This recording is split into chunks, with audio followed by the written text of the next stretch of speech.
Okay, so here we are with our hand puppet. So here's my puppet. I'm just gonna move this clay out of the way so you can see it. So this is the Super Chicken, and I had designed a chicken, which you probably saw in the former video. He still needs a head, and he's going to need some hands, but he's got his little superhero label on here. He's got his little cape, and there are his hands and his head. They just need hands and head on them. So I'm going to begin that work today. So for the hands, I have some clay, and I have some clay tools, and I'm going to begin to make the hands. I want them to be an appropriate size for the puppet, so I'm going to keep it near. I don't really want to get clay on it, but I'm going to keep it kind of near me. And I'm going to take this clay. I don't want it to be too thin or too thick. I'm going to take a piece about this size, so a little bit fatter than the size of my finger. Probably for you guys, like double the size of your finger. And I'm making a chicken. So I'm just actually going to make these both at the same time so they become kind of similar. And I'm trying to think if I have anything in the chicken's hands. Maybe I'll put a magic wand in their hands, or maybe I'll just leave them open so I can add something to the hands later. So I have these two pieces. These are going to be my hands for my chicken. I'm just going to test out and see if they're an appropriate size. So these are going to end up going on to the chicken's hands. So as far as a chicken goes, they wouldn't really have hands. They'd have more like wings. But I think since it's not going to have feet, I'm going to give it like kind of like claws.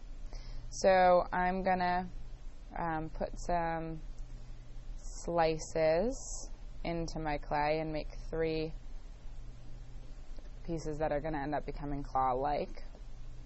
Same thing here. I think I'll do it this way, so I use the thicker side. I don't want to make them too thin. And then I'm just going to manipulate the clay using my fingers. I can use my tools for this too. I'm going to press these together. I'm going to make them kind of pointed at the ends. I don't want them to be too fragile, because if they're too fragile, they can fall apart. But I'm going to kind of spread them out like the toes of a chicken. And I'm going to kind of shape them down towards the wrist. On the back of the hand, maybe I kind of smooth out and make these a little more rounded where I sliced the clay. I can kind of have this come around like this and then into the wrist.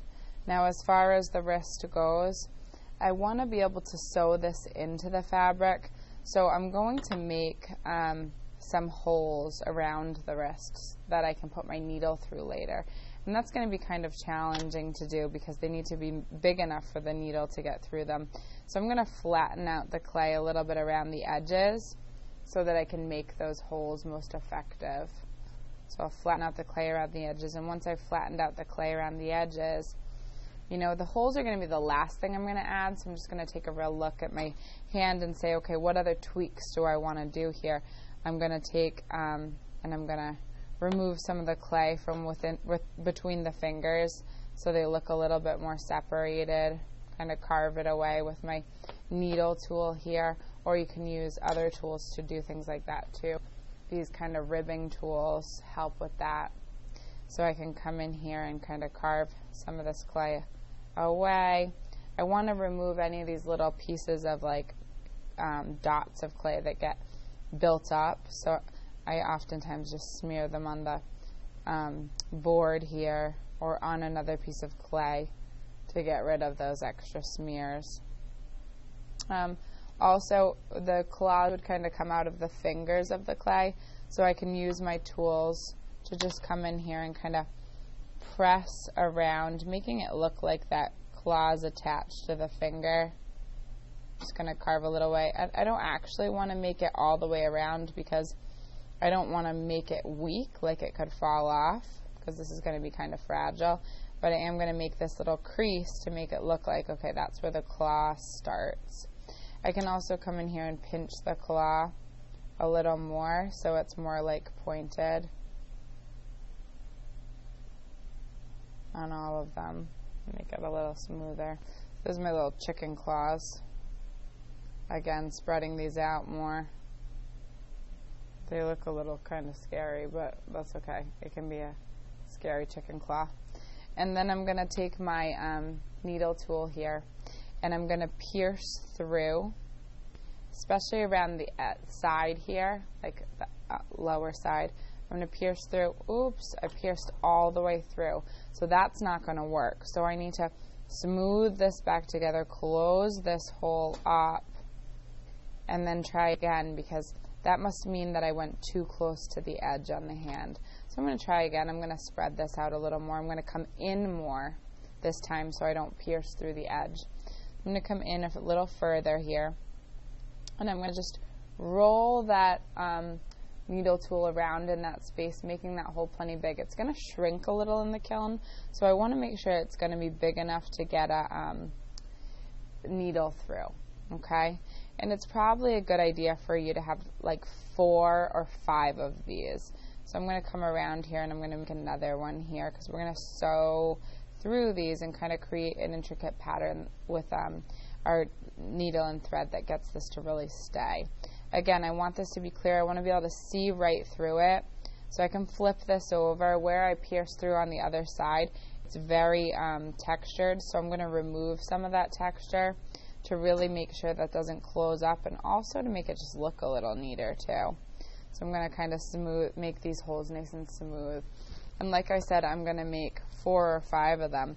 So I'm going to come up here in the corner. Again, not going too close to the edge of the clay, because I don't want to pierce through the edge like I did last time or the first time. And then kind of smooth this out. I can use my fingers, or I can use my needle tool to carve some of that away. Sometimes when you carve it away, the hole gets small again, so you've got to go back in there and really open it up again. Just make sure they stay open through the process. And put another one here, and then flip this over and see how it looks on the other side and what I need to do to make that smooth.